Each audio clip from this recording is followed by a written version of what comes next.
नमस्ते बच्चों, स्वागत है आपका।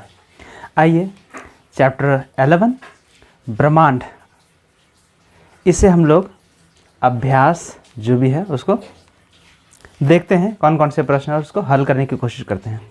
देखिए, इसमें एक प्रश्न है और उनके कई विकल्प हैं, कई ऑप्शन हैं, लेकिन कौन सा विकल्प सही है सिर्फ यही नहीं जानना है, दूसरा विकल्प गलत है तो क्यों गलत है, इस तरह से हम इसको समझेंगे। ठीक है। पहला प्रश्न, कौन सा आकाशीय पिंड तारा है? कौन सा आकाशीय पिंड तारा है? टाइटन? नहीं। क्यों? क्योंकि टाइटन जो है वह एक उपग्रह है, वह एक चंद्रमा है। किसका? शनि ग्रह का। फोबोस? यह भी नहीं। क्यों? क्योंकि यह भी एक चंद्रमा है, यह भी एक उपग्रह है मंगल ग्रह का। पुच्छल तारा? यह भी इसके नाम के पीछे तारा है, लेकिन यह पुच्छल तारा है। ठीक है। तो जो सही में तारा है वो है सूर्य। क्यों? क्योंकि सूर्य का अपना प्रकाश है, सूर्य की अपनी ऊष्मा है। जबकि अब दूसरा प्रश्न, कौन सा आकाशीय पिंड ग्रह नहीं है? कौन सा आकाशीय पिंड ग्रह नहीं है? सीरियस? क्यों? क्योंकि यह तो क्षुद्र ग्रह है ना। मंगल और बृहस्पति ग्रह के बीच में जो छोटे छोटे ग्रह हैं। मंगल यह एक ग्रह है, बुध यह भी एक ग्रह है, और शनि यह भी एक ग्रह है। इसमें से ग्रह सूर्य, शनि है, बुध है, मंगल है, तो सीरियस जो है यह ग्रह नहीं है। तो इसका आंसर हो जाएगा सीरियस। ठीक है। अगला प्रश्न है, सौरमंडल का सबसे गर्म ग्रह कौन सा है? सौरमंडल का सबसे गर्म ग्रह कौन सा है? प्लूटो? यह तो ग्रह है ही नहीं, यह तो क्षुद्र ग्रह माना गया है 2006 में। ठीक है। अगला है बृहस्पति, यह सबसे बड़ा ग्रह है, यह भी उत्तर नहीं है। बुध? नहीं। हालांकि सूर्य के सबसे नज़दीक का ग्रह बुध ग्रह है, लेकिन यह सबसे गर्म ग्रह नहीं है। सबसे सही इसका आंसर जो है वो है शुक्र। क्यों? क्योंकि बुध से ज़्यादा दूर होते हुए भी, मतलब सूर्य जो है उससे सबसे नज़दीक बुध है, लेकिन यह सबसे ज़्यादा गर्म नहीं है, बल्कि शुक्र है। क्योंकि शुक्र ग्रह पर जो ग्रीन हाउस इफेक्ट, हरित गृह प्रभाव डालने वाली गैसें पाई जाती हैं, जिसके कारण उसका वायुमंडल गर्म हो जाता है। आप जानते हैं मीथेन और कार्बन डाइऑक्साइड जैसी जो गैसें हैं वो हरित गृह प्रभाव डालने वाली गैसें हैं, जिसके कारण वायुमंडल गर्म हो जाता है। और यही कारण है कि शुक्र ग्रह सबसे गर्म ग्रह कहा जाता है, और यही सुबह का तारा और शाम का तारा भी कहा जाता है इसको। अगला प्रश्न देखते हैं। अगला प्रश्न को गौर से देखें। कौन सा बल सौर परिवार को बांधे रखता है? हम जानते हैं सौर मंडल में टोटल 8 ग्रह हैं, तो उन सारे ग्रहों को बांध करके कौन रखता है?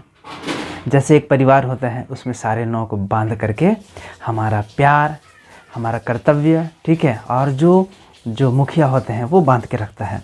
तो यहाँ पे कौन सा बल, कौन सा फोर्स है जो सारे परिवार को बांध करके रखता है? क्या चुंबकीय बल? नहीं। चुंबकीय बल तो 2 चुंबकों के बीच काम करता है, या तो एक चुंबक और एक कोई लौह पदार्थ है उसके बीच काम करता है। विद्युत बल? नहीं, क्योंकि यह तो आवेशों के बीच काम करता है जो कि विपरीत आवेश हों। गुरुत्वाकर्षण बल? बिल्कुल यही है। दुनिया में जितनी वस्तुएं हैं, जितने पिंड हैं, सारे एक दूसरे को अपनी ओर आकर्षित कर रहे हैं। ठीक है। वो गुरुत्वाकर्षण बल कहलाता है, और यही बल जो है सौर परिवार को भी आपस में बांधे रखता है। अगला है नाभिकीय बल। ये भी बिल्कुल नहीं। क्यों? क्योंकि नाभिकीय बल यह तो परमाणुओं के बीच लगते हैं। ठीक है। परमाणुओं के बीच लगते हैं, परमाणुओं के नाभिकों के बीच लगते हैं। ठीक है। तो सबसे जो सटीक उत्तर है वो हो गया गुरुत्वाकर्षण बल। चलिए अगले प्रश्न की ओर चलते हैं। आइए अगले प्रश्न को देखते हैं। यहाँ है, जो सही कथन है उस पर सही चिन्ह लगाएं, मतलब टिक निशान लगाएं। पहला है, प्रकाश वर्ष प्रकाश का मात्रक है। क्या है या नहीं है?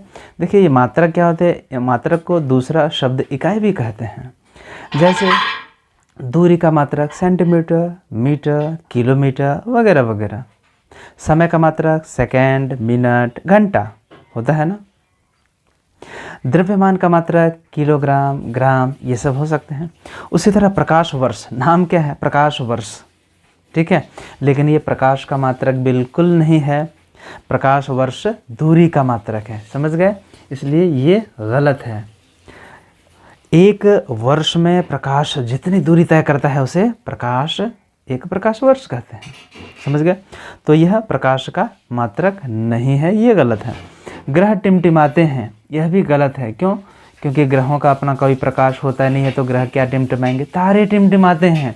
बहुत दूर में जो तारे होते हैं वो हमारे वायुमंडल में जो धूल कण वगैरह होते हैं, जिसके कारण वो स्पष्ट दिखते नहीं हैं, या फिर प्रदूषण होता है जिसके कारण, इसलिए वो टिमटिमाते नजर आते हैं, ठीक है।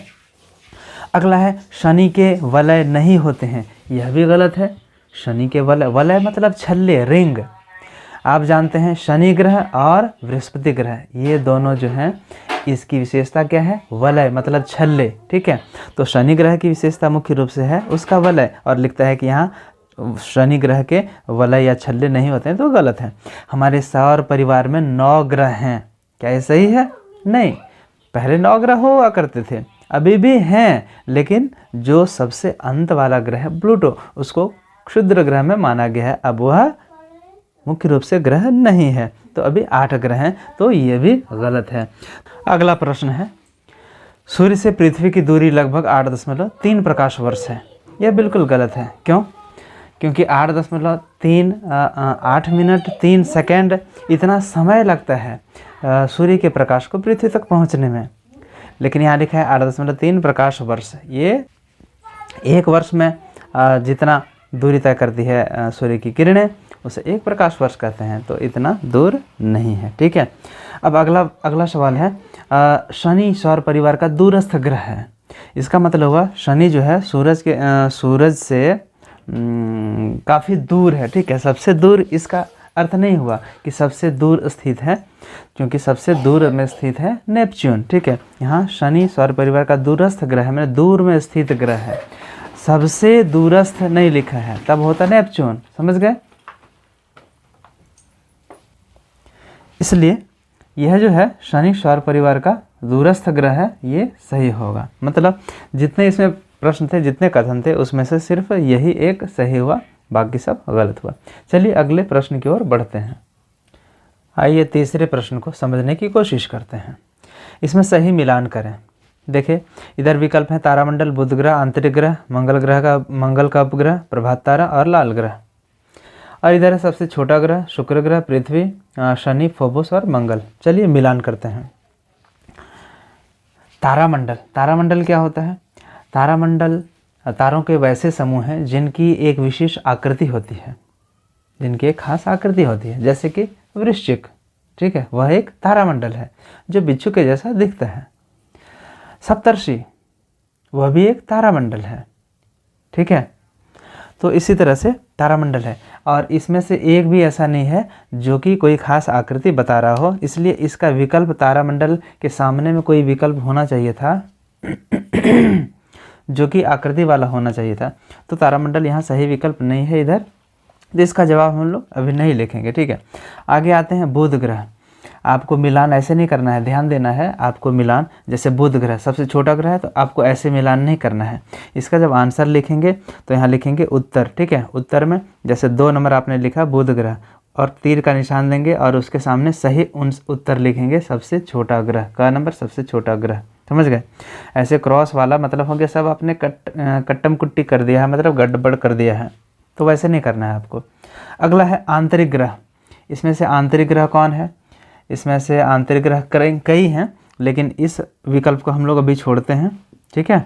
और दूसरा मंगल ग्रह का उपग्रह कौन सा है? तो फोबोस है। तो यहाँ आप लिखें चौथा नंबर मंगल ग्रह का उपग्रह, और तीर का निशान दे करके वहाँ अंगद है और लिखें फोबोस, समझ गए।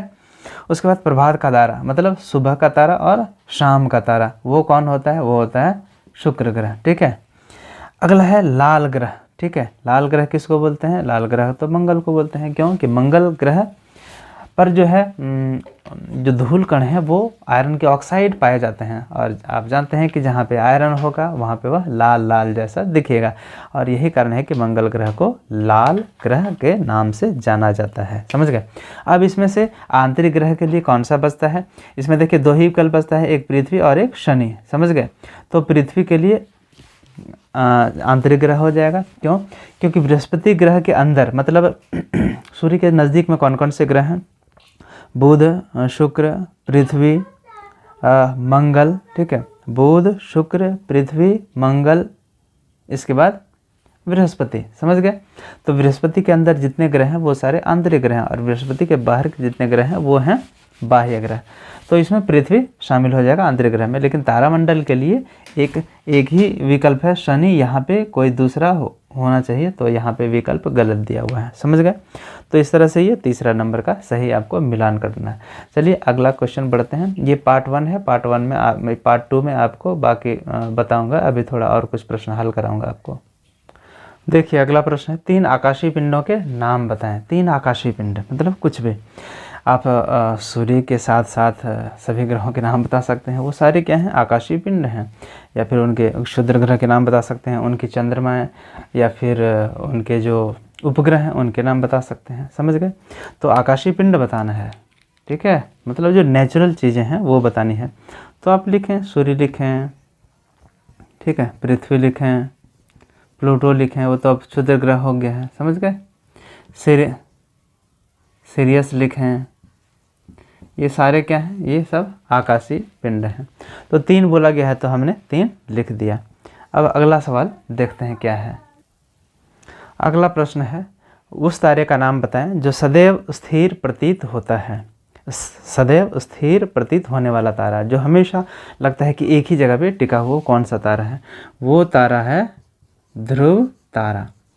हो सकता है इसके आगे कोई प्रश्न हो जिसमें पूछा जाता हो कि ध्रुव तारा हमेशा स्थिर प्रतीत क्यों होता है, मतलब एक ही जगह पे लगता है कि एक ही जगह पे है। ठीक है, आगे और 1-2 प्रश्न देखते हैं, उसके बाद फिर दूसरे क्लास में, दूसरे पार्ट में बाकी वीडियो बनाएंगे, क्योंकि वीडियो काफ़ी लंबा हो जा रहा है। देखिए 6ठा प्रश्न है, ग्रहों के अलावा सौर परिवार के अन्य भी सदस्य हैं, उनमें से आप 2 के नाम लिख दें। ठीक है, तो सौर मंडल और उसके 8 ग्रह हैं, उसके अलावा बहुत सारी चीज़ें हैं, तो उनमें से आप किन्हीं 2 चीज़ों के नाम 2 सदस्यों के नाम लिख दें। जैसे कि पहला हो गया क्षुद्र ग्रह। ठीक है, पहला हो गया क्षुद्र ग्रह। एग्जाम्पल लेना चाहें तो आप लिख सकते हैं सीरियस। ठीक है, दूसरा कई सारे ग्रहों के उपग्रह हैं। ठीक है, उपग्रह। ठीक है, उपग्रह में आप दे सकते हैं चंद्रमा। चंद्रमा क्या है? ये पृथ्वी का उपग्रह है। और उपग्रह क्या होता है? जो ग्रहों के चक्कर लगाए। ठीक है, जो ग्रहों की परिक्रमा करें। तो ये 2 सदस्यों के नाम लिखना था। तो इस वीडियो में इतना ही बताता हूँ। अगली वीडियो में इसके नेक्स्ट पार्ट को बताऊँगा। तो आप अप टू डेट रहें और लगातार देखते रहें।